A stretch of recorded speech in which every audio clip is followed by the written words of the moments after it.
वरहमतुल्लाहि वबरकातुह। नहमदुहु व नुसल्ली अला रसूलिहिल करीम, अम्मा बाद। नाज़रीन किराम, जैसा कि आपको मालूम है, आप जो सवालात दारुल इफ्ता जामिअतुश शेख अब्दुस सत्तार नानका गंदेवड़ा ज़िला सहारनपुर से करते हैं, उनके जवाबात आपको बज़रिए व्हाट्सएप और बज़रिए यूट्यूब चैनल AHI मीडिया दे दिया जाता है। उसी सिलसिले की आज की कड़ी में पहला सवाल मोहम्मद इकबाल देहरादून से मालूम करते हैं, मैंने पहली बीवी के इंतकाल के बाद दूसरा निकाह किया। पहली बीवी का बेटा जवान हो जाए तो क्या मेरी दूसरी बीवी उससे पर्दा करेगी? जी हाँ इकबाल भाई, आपकी पहली बीवी जो इंतकाल कर गई है, आपने लिखा था उसका बेटा भी 9 साल का है, जब वो बालिग हो जाएगा तो क्या मेरी दूसरी बीवी उससे पर्दा करेगी? इकबाल भाई, जिससे आपने निकाह कर लिया है उससे आपके बेटे का निकाह हराम हो गया है।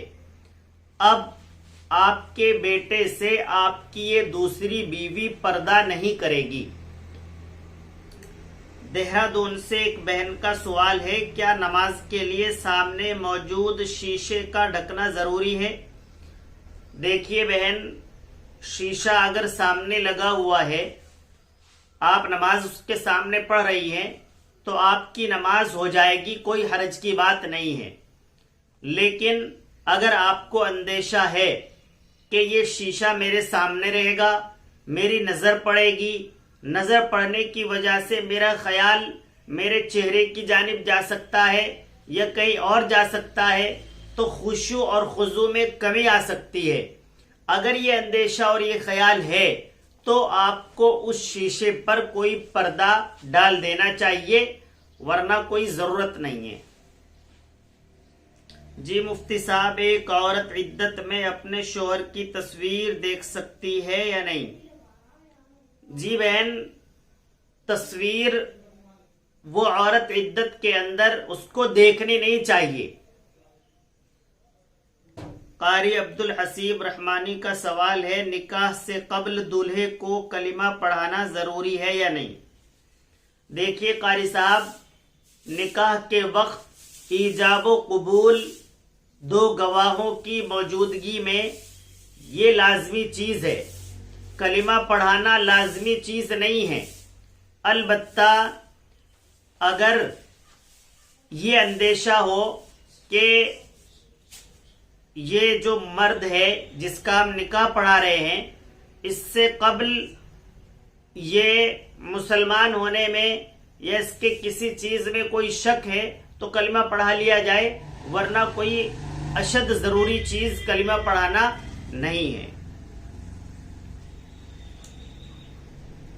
मोहम्मद इनाम निरपुड़ा बागपत से मालूम करते हैं, मुफ्ती साहब अजान कितने साल का बच्चा पढ़ सकता है?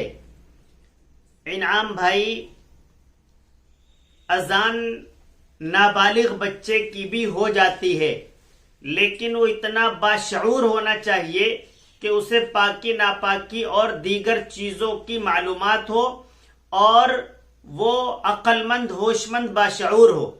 यानी तकरीबन 12 साल या उससे ऊपर के बच्चे की अजान हो जाती है, कोई हर्ज नहीं है।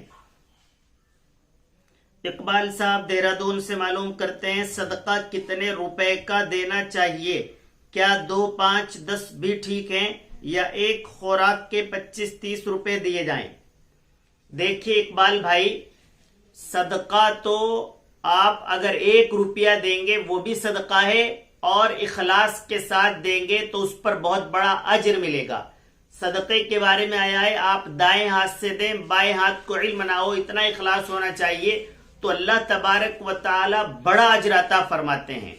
लेकिन ये चीज समझ लें कि शरीयत की इस बात को तो हम याद रखें कि अल्लाह ताला 1 रुपए पर भी अज्र देते हैं, 2 रुपए पर भी अज्र देते हैं, 5 रुपए पर भी अज्र देते हैं, 10 रुपए पर भी अज्र देते हैं, तो क्यों ना हम 2, 4, 10 रुपए देकर ही अज्र ले लिया करें।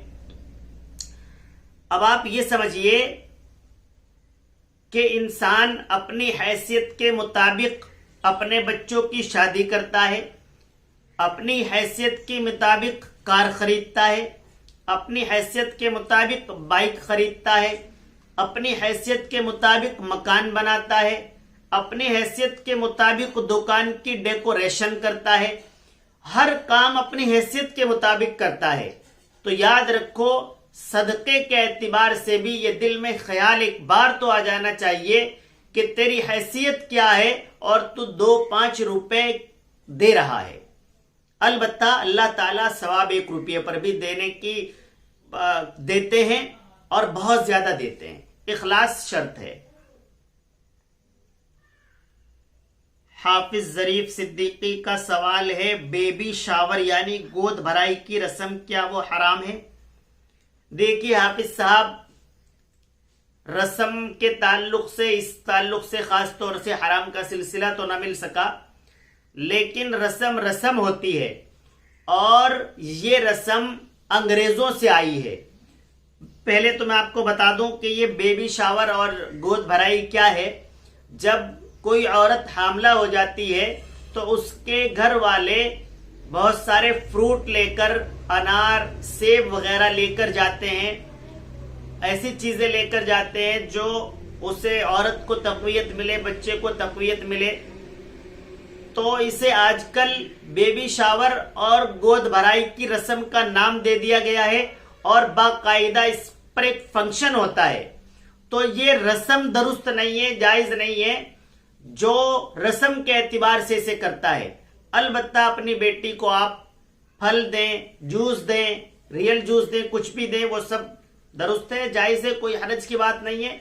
लेकिन उसके लिए मुस्तकिल तौर पर कोई दिन तय करना, मुस्तकिल तौर पर फंक्शन तय करना, मुस्तकिल तौर पर जाना एक ही दिन, तो ये एक रस्म बन जाएगी जो गैर दुरुस्त है और अंग्रेजों से चलकर आई है। और हदीस पाक के अंदर यह भी है कि जो शख्स जिस कौम की मुशाबहत इख्तियार करता है उसे उसी के साथ खड़ा किया जाएगा, लिहाजा इससे बचना बहुत ज्यादा जरूरी है।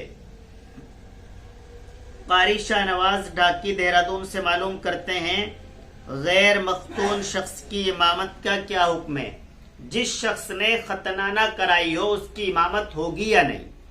देखिए कारी साहब, गैर मख्तून शख्स यानी जिसने खतना नहीं कराई है और वो पाकी सही से हासिल कर लेता है तो उसकी इमामत दुरुस्त है, कोई हरज की बात नहीं है। मोहम्मद इरफान साहब बुलंद शहर से मालूम करते हैं, हमारी अम्मा का इंतकाल हो गया था, जब उनका जनाजा ले जाने लगे तो चारपाई के ऊपर चादर डालना भूल गए, अब शरीयत में इसका क्या हुक्म है? इरफान भाई, आपने कफन की तकमील कर दी थी, एक चादर पर्दे के लिए चारपाई के ऊपर डालते हैं, आप वो नहीं डाल पाए, तो जो हुआ सो हुआ, उसमें कोई हरज की बात नहीं है। अब आपके ऊपर इसके ताल्लुक से कोई जिमान वगैरह नहीं है, आप बेफिक्र रहें, बस अपनी वालिदा के लिए कुरान करीम पढ़कर तकरीबन रोजाना बख्श दिया करें। इरफान भाई का सवाल है, मेरा बेटा 30 साल का हो गया और मैंने मन्नत मानी थी कि मैं इसका अकीका करूंगा, लेकिन गुर्बत की वजह से ना कर सका, उसका शरीयत में क्या हुक्म है? हमारे मोहसिन हाफिज उवैस तकी साहब ने भी ये सवाल किया था अकीके के ताल्लुक से। अकीके के ताल्लुक से अकीका मसनून है। बेटे के अकीके में 2 बकरे या बकरी होती है, बेटी के अकीके में 1 बकरा या बकरी होती है। अगर कोई गरीब आदमी है और वो अकीका करना चाहता है और उसका बेटा है, वो 1 बकरा भी कर सकता है। और आप, इन भाई की उम्र 30 साल हो गई है इरफान भाई, तो आप अब भी इनका अकीका कर सकते हैं। और अगर अब भी आपकी हैसियत नहीं है, आप और साल 2 साल में करना चाहते हैं, तो आप इनका हकीके की अभी गुंजाइश है, आप कर सकते हैं, ये कोई जरूरी नहीं है। अगर आदमी एक हफ्ते बाद फौरन करता है तो उसका बड़ा अजर और ज्यादा बढ़ जाता है, लेकिन उसके बाद फिर कोई लिमिट नहीं है। आप 1 साल का बच्चा होने पर कर दे, 2 साल का, 10 साल का, 20 साल का, 30 साल का, कभी भी कर सकते हैं आप। बहुत शुक्रिया। आप हमारे इस YouTube चैनल को सब्सक्राइब कर दें ताकि आपको हमारा ये प्रोग्राम सबसे पहले पहुंच जाए। और आपसे अपील, आप हमारे इस प्रोग्राम को अपने व्हाट्सएप के जरिए कम से कम 10 लोगों तक जरूर भेज दें, फेसबुक पर शेयर कर दें और YouTube चैनल को सब्सक्राइब कर दें। बहुत शुक्रिया। अस्सलामु अलैकुम वरहमतुल्लाहि वबरकातुहू।